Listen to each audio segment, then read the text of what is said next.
Meu nome é Rogério e hoje a gente começa uma série sobre redes neurais, desde a definição do que é um neurônio, enfim, passando pela parte de modelagem do perceptron, que é um tipo bem conhecido de neurônio, as redes neurais então multilayers usando esse neurônio perceptron, e depois a parte de calibração e cálculo dos pesos e essas definições todas que a gente está falando aqui.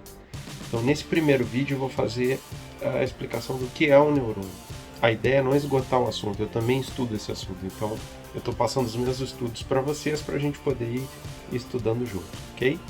Vou trabalhar um pouquinho com Excel no início para a gente ir se familiarizando e depois eu começo a colocar junto alguns códigos escritos em Python, uma linguagem bastante interessante, simples, enfim, acessível.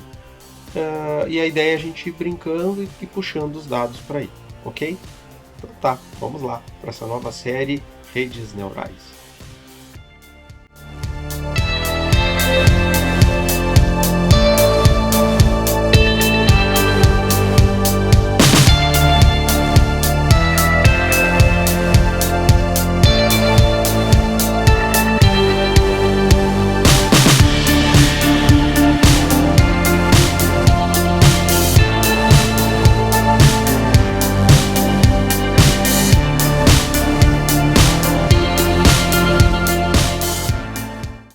Então, pessoal, vamos lá.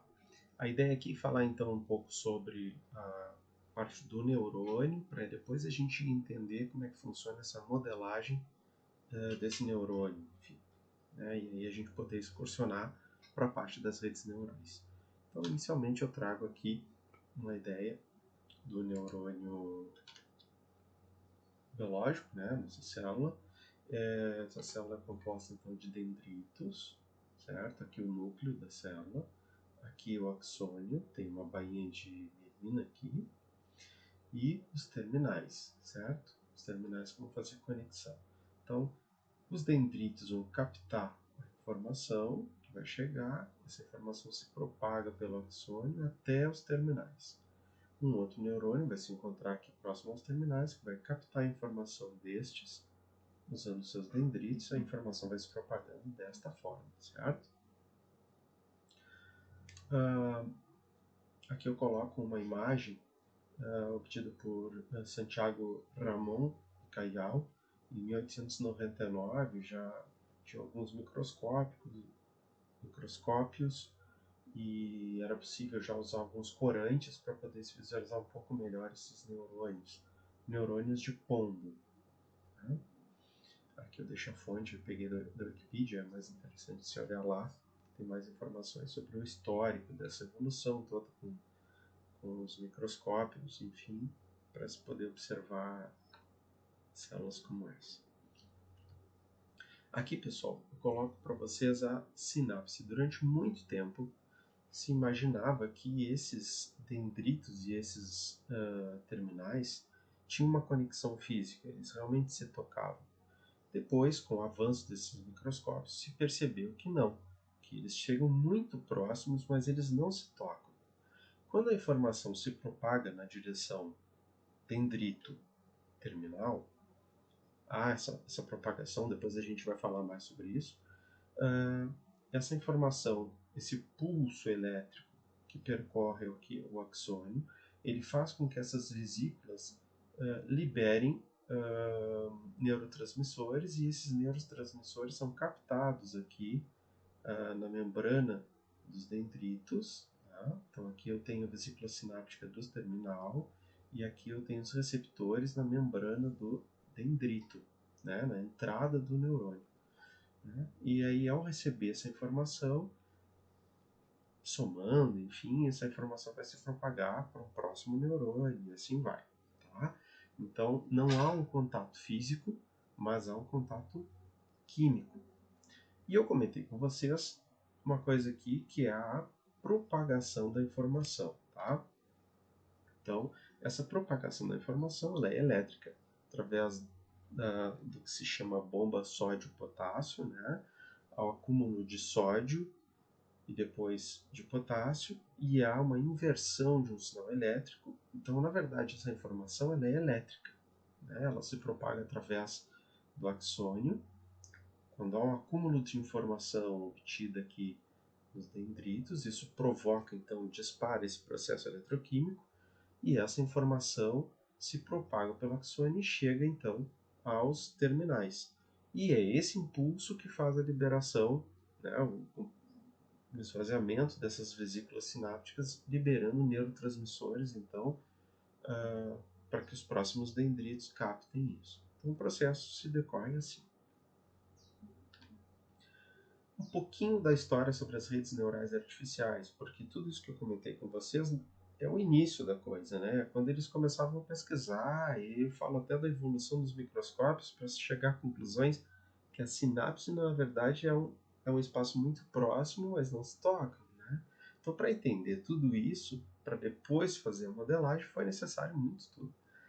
Os primeiros relatos que se tem são em 1943, né, com McCulloch, né, onde ele faz, junto com o Pitts, o primeiro neurônio artificial, o neurônio eletrônico. Né, isso em 1943. Depois, pessoal, em 1949, é o primeiro treinamento, né, a primeira técnica de Hebb ou Hebbiano de treinamento de uma rede neural. Só para lembrar, esses neurônios aí que a gente fala de McCulloch-Pitts, eles não tinham uma série de coisas que os modelos seguintes vão apresentar, certo? Eram modelos binários. O modelo de 1943 também não tinha pesos, era só a entrada 0 e 1, enfim, a saída também era 0 e 1. Né? Então as coisas eram muito rudimentares, mas, enfim, não era da área de biológicas e tal, e ele já tenta trazer essa ideia para cá.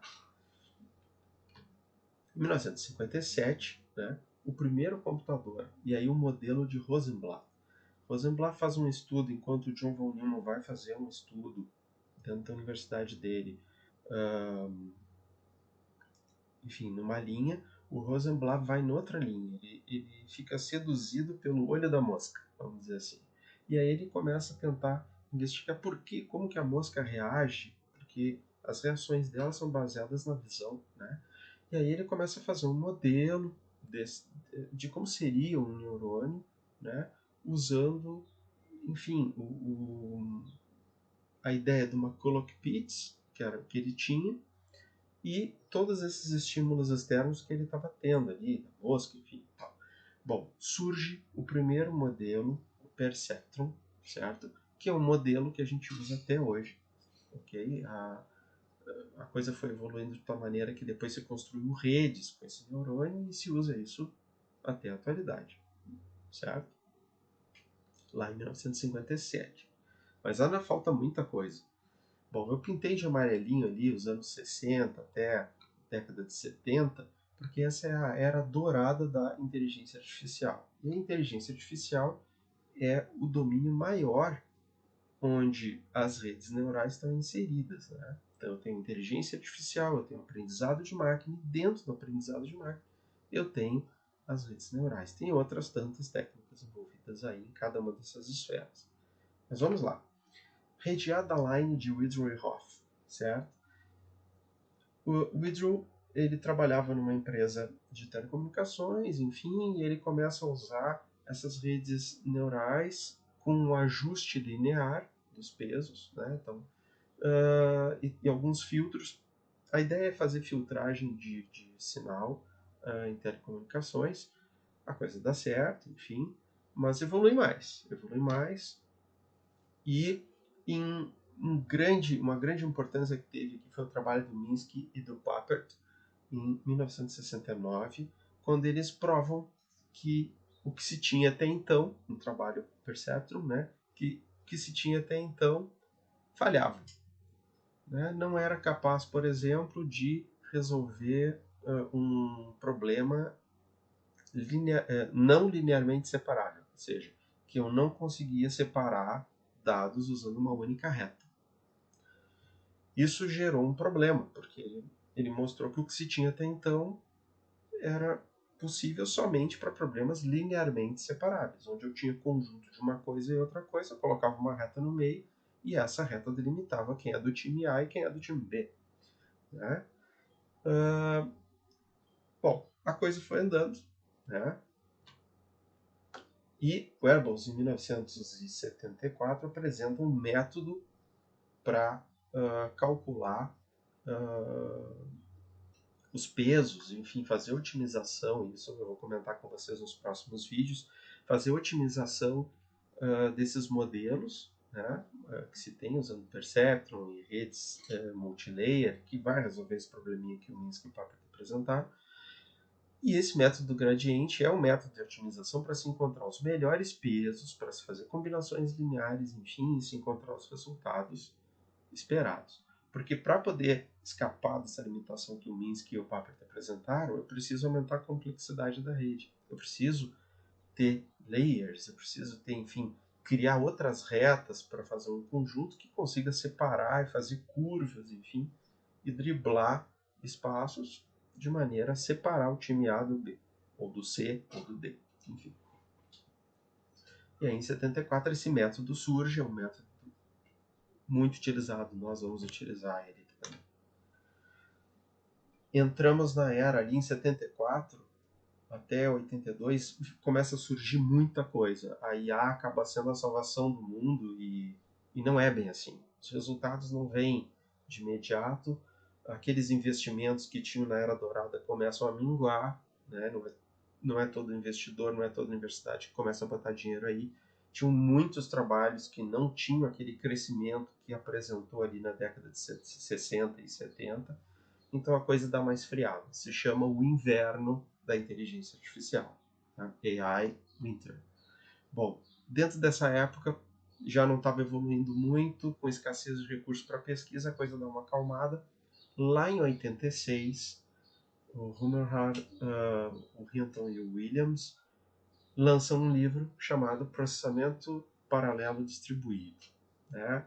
E dentro disso, o tão famoso Backpropagation Algorithm, né? Um algoritmo de retropropagação. Porque as redes neurais, elas se propagam num sentido, né? Entrada para saída, como é também o neurônio, entrada para saída, existe um sentido. Só que eu preciso ajustar os pesos. Pesos, é isso que eu vou comentar com vocês na sequência do vídeo. E o método vem para, junto com as técnicas de wearables e outras técnicas que teve aí nesse tempo inteiro que eu estou mostrando para vocês, somam-se essas técnicas e eles chegam nesse algoritmo que, uma vez que eu tenho o resultado, eu analiso o erro e eu volto calculando tudo para trás. Ok, o Airbus já tinha proposto isso, só que agora eles estão falando em redes com mais camadas, com muitos neurônios trabalhando ali. Eu precisava. 86 não tinha tanto avanço computacional assim, né? Não é que nem hoje, que as máquinas são bem velozes e no futuro serão mais ainda.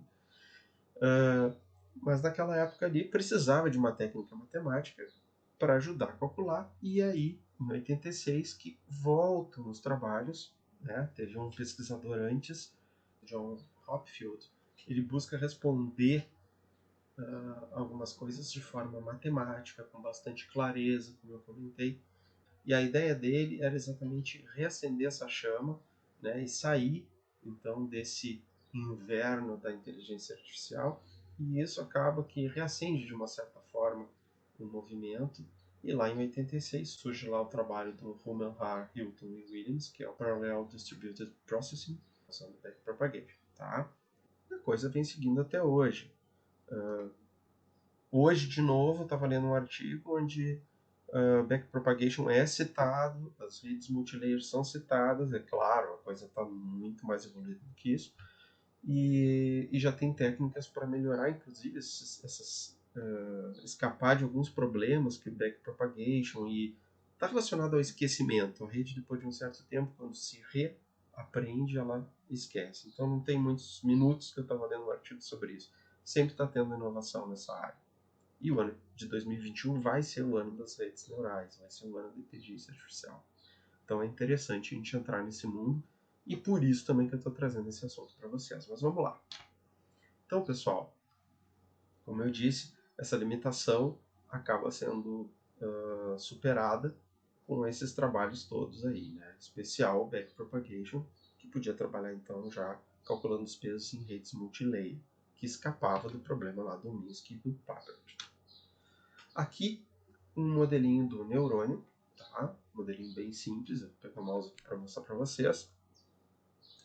Aqui, ó, eu tenho as entradas, essas bolotinhas aqui, na verdade, são só nós, certo? Não são neurônios, são as entradas, tudo isso aqui é o neurônio, né? São entradas do neurônio, entendam isso aqui como aquela parte receptora lá que fica nos dendritos. Aqui, esses W são os pesos que eu vou atribuir a cada sinal de entrada, tá? E vou fazer o somatório aqui e vou expor o resultado lá. Lembrando aqui que as entradas são binárias, 0 e 1, né? E a minha saída também vai ser 0 e 1 no final. Tá? É o que eu preciso, tem que obter isso aí. Aqui o equacionamento, né? Então a saída O nada mais é do que o x1 vezes o W1, mais o x2 vezes W2, mais x3 W3, mais o xn vezes Wn. Tá? Somo tudo e eu tenho a saída. Aqui a fórmula escrita em função de somatório, e logo em seguida aqui em forma matricial, onde eu vou ter uma matriz peso, né, e eu vou ter uma matriz x, que são os dados de entrada. Né? Ok. Bom, mas o neurônio não é só um somatório. Ele também tem a questão de uma função não linear que é aplicada a ele. Certo? Porque, como eu falei para vocês, o neurônio vai coletando as informações lá nos dendritos, soma tudo, mas ele não sai propagando isso, não tem uma tensão contínua que está sempre lá. É uma bomba de sódio e potássio, como é o coração da gente, como ele funciona. Né? Só que o coração tem um nódulo nervoso e um sistema muscular que responde a esses pulsos elétricos que esse nódulo envia. Essa informação elétrica que anda pelo sistema nervoso, que anda então, né, que percorre o meu neurônio, por sua vez dos dendritos em direção terminal através do axônio, ela é um pulso elétrico. E esse pulso acontece quando eu atinjo um potencial elétrico tal nas leituras lá dos neurotransmissores, e aí a coisa extravasa e dispara essa bomba sódio potássio e essa informação vai se propagando até lá. Né? Então, depois há um equilíbrio, né? Um equilíbrio eletroquímico, e isso volta a acontecer de novo. Não é a minha área, estou tentando desenhar para ficar mais fácil. Tá? É como se fosse um copo. Eu preciso chegar até a borda desse copo, encher esse copo, para que ele transborde, para que novas informações que vêm, água, por exemplo, façam com que ele transborde. A função não linear clássica não é a que a gente vai usar lá na parte de programação, quando a gente for usar o Python, mas a clássica é uma função degrau. Então, até se a somatória de tudo isso que chegar aqui, que é o meu O, vamos chamar de matriz O ou O, tá? A informação O, que é o somatório das entradas vezes os seus pesos. Pesos aleatórios, imagine que são pesos aleatórios. Tá? Quando esse somatório resultar num valor que supera esse threshold, esse limite, né, a saída vai ser 1. Se todo esse somatório não superar esse threshold, esse limite, a informação vai ser 0. Então, por isso que eu disse para vocês, nesses primeiros neurônios, não o do McCulloch, mas o perceptron, por exemplo, do Rosenblatt, já é esse perceptron aqui. Né? Então, com essa função de ativação. Atingiu e superou o TH, e o meu limite, eu vou dizer que a saída é 1. Não superou, é 0. Tá? Aqui, um exemplinho de uma redezinha neural, tá? Só para ilustrar. A ideia é separar dois conjuntos de pontos, os pontos verdes e os pontos azuis, certo? Os pontos azuis vão ficar numa região, os pontos verdes estão em outra região, e a redezinha visa encontrar uma reta que seja que contemple essa separação, né? Então, linearmente separáveis, tá? Então, eu consigo, com um neurônio ou com uma redezinha com 2 neurônios, separar conjuntos. Com um neurônio já é possível fazer essa separação. Aqui no exemplo, até é um neurônio só, né? É um neurônio só. Ok? Então, aqui, pessoal, a mesma coisa, tá? Só que em zoom. é colocado além da reta um coeficiente no fim, né, uma constante, que vai me permitir aumentar os graus de liberdade que eu tenho. Porque aquela reta anterior, se a gente olhar bem, ela está sempre passando pela origem, ó, y igual a mx, né? Então, se o x for zero, o y obrigatoriamente vai ser zero, não importa a constante m que eu encontro, né? Vai ser sempre zero. Quando eu acrescento uma constante aqui, significa que eu posso deslocar essa reta para cima ou para baixo, né? Isso me dá mais graus de liberdade, eu consigo trabalhar um pouco melhor. Por exemplo, nesse exemplo aqui, se eu conseguisse flexionar, inclinar um pouco mais essa reta e descer um pouco mais, eu conseguiria colocar aquele ponto verde que o sistema anterior não permitia, agora dentro de um conjunto. Né? Imagina que a reta passaria por aqui. Ó, né? Já seria possível fazer isso. Tá? Aqui o nosso modelinho, né? Onde eu tenho, então, o bias, a polarização colocada já no modelo. Eu só tinha antes as entradas x e as w, e os pesos w associados às entradas. Agora tenho uma polarização, ou seja, um valor que vai acrescendo, vai somar a esses outros para resultar na saída. Isso vai me afetar a saída, mas é uma estratégia que o Airbus traz, né, quando ele vai trabalhar com o modelo do gradiente lá, enfim, para facilitar o cálculo, porque, enfim, é uma coisa meio complicada lá, porque usa derivadas, enfim, usa cálculo para resolver, mas era uma coisa que estava esperando para ser resolvida e o Airbus traz essa ideia lá. Né? E acrescentando essa bias, ele dá mais grau de liberdade e escapa de um problema lá do cálculo que impossibilitava até então resolver algumas coisas. Né? Fica um pouco mais fácil de resolver alguns problemas. Bom, aqui, pessoal, mesma situação, tá? Eu vou mostrar para vocês aqui como esse B entrando na jogada. Antes eu não tinha ele, então eu só podia inclinar essa reta. E quando eu acrescento o B e ele passa a ser não nulo, eu tenho um pouco mais de jogo de cintura e consigo incluir pontos que antes não dava para incluir. Né? A gente pode ver aqui na... Eu vou mostrar para vocês... Vou puxar para cá. Né? Aqui eu tenho os pontos, tá? X, os pontos verdes, os pontos azuis. A gente consegue ver aqui que o pontinho verde está dentro do grupo verde, mas tem um ponto azul que também está no grupo verde. Eu não quero isso. Eu quero ajustar essa reta para ter a minha rede neural separando os pontos direitinho. Tá? Então, uma estratégia aqui, ó, é eu mexer no B. Olha lá como ele sobe e desce. Tá? Eu vou mexer no B e vou mexer na inclinação, vou mexer no M também, de maneira a deixar isso aí separando os grupos sem problemas. Olha o grau de liberdade, olha a vantagem que é ter um B não nulo aqui. Ó. Olha lá. Com isso, eu consigo, vou dar um zoom aqui, eu consigo incluir os pontos verdes dentro do grupo verde e deixar os pontos azuis dentro do grupo azul. Tá? Então, aqui já está bem claro, ó, que o ponto está do lado de dentro.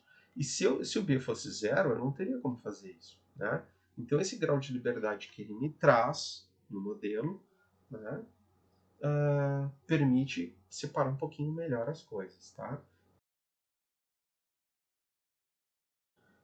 Bom, a gente está se encaminhando, uma vez que a gente entendeu como funciona o modelo, a gente está se encaminhando para falar em redes agora. Porque um único neurônio, ele tem as limitações dele, como eu já comentei para vocês. Né? Quando a gente começa a trabalhar com mais de um neurônio, a gente escapa daqueles problemas que o Papert comentou lá, né? Que o Papert, da questão não linearmente separável, né? E a gente consegue, e para isso a gente vai ter que trazer novas estratégias de cálculo também, e aí entra o Airbus na jogada, de backpropagation, enfim. A ideia nesse primeiro vídeo é dar só né, a aurora da coisa, né? Mostrar como foi até os anos 80, 90 ali. Então, falando aqui de redes de neurônio, eu vou ter mais de um neurônio conectado e vão ter estruturas como essa e estruturas até maiores, onde aqui eu tenho as entradas. Isso aqui não são neurônios, são só entradas, né? Aqui sim eu já vou ter neurônios, se chama camada intermediária, e aqui um único neurônio para a saída, mas eu posso ter mais de um neurônio na saída também, como posso ter mais de uma camada intermediária, né? E a gente vai falando sobre isso com o andar do vídeo, ok? Também vamos falar um pouquinho da aplicação dessas funções não lineares, né? Eu mostrei para vocês a função step, né? A função degrau, mas existem funções como a sigmoide e outras funções, né? A tangente, enfim, outras funções que também vão me permitir ter essa não linearidade na saída, até porque na natureza as coisas não são abruptas como a função degrau é. As coisas são suaves, elas têm uma transição, mas é uma transição mais suave. Então, o sigmoide tem uma série de características que são atrativas para o uso dessa função como função não linear. Uma delas é lá no cálculo, né? Quando eles vão fazer o cálculo da função. Mas isso é um papo para os próximos vídeos, tá ok? Então a ideia hoje era fazer um vídeo apresentando o assunto para que a gente pudesse discutir um pouco mais, falar um pouco mais sobre isso, entender algumas coisas que surgem nos vídeos, nos livros, nas revistas, né? Então, um abraço para vocês e convido vocês para os próximos vídeos. Até lá! Nesse vídeo, então, a gente trabalhou com a definição do que seriam esses neurônios e agora a gente vai elaborando cada vez mais. Cada vídeo a gente traz novas informações, onde a gente vai aglutinando essas informações e construindo a nossa redezinha bem elementar, ok? Embora elementar, embora simples, ela envolve bastante conhecimento aí de matrizes, matrizes transpostas, enfim, né? Embora sejam cálculos em cascata, a gente vai ver, vai salvar bastante a parte de cálculo computacional, dá para aproveitar bastante estrutura de cálculo, mas envolve aí um raciocínio, um conhecimento de matrizes que seria bem interessante revisar. Tá legal? Um abraço então, vamos para o próximo vídeo, que a gente vai falar um pouquinho mais então sobre essas redes.